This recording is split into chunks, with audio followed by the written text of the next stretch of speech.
రోజు నిస్సహాయులైన దళితుల మీదనో మహిళల మీదనో చిన్నపిల్లలు మళ్ళీ ఈయనే ఊగిపోతాడు కోపంతో. గంజాయి ఎఫెక్ట్తో ఇదే అయిపోతుంది, బాలికల మీద నేను సహించను, తాట తీస్తా అంటాడు. స్వామి, నువ్వు ఉండేది ఆ చైర్లో ఉన్నావు,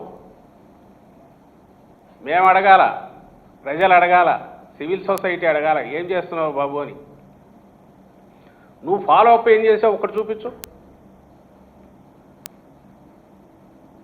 మీ పాలనలో దీనివల్ల మీరు పూర్తి పోలీస్ సిస్టమ్ వ్యవస్థనే, లా అండ్ ఆర్డర్ని ఎన్ఫోర్స్ చేయాల్సిన పోలీస్ వ్యవస్థను కంప్లీట్ కాళ్ళ కింద తొక్కి పట్టి మీ మాట వినే వాళ్ళని ఎంకరేజ్ చేసి వాళ్ళకు అన్ని అపరిమితమైన అధికారాలు ఇచ్చి ఎవరి మీద వదిలేరు అంటే ప్రతిపక్షం మీద, ప్రతిపక్ష నాయకుల మీద, కార్యకర్తల మీద, నిస్సహాయులైన ప్రజల మీద. దాని ఫలితం ఏడాది తిరిగేసరికి ఇప్పుడు కనిపిస్తుంది.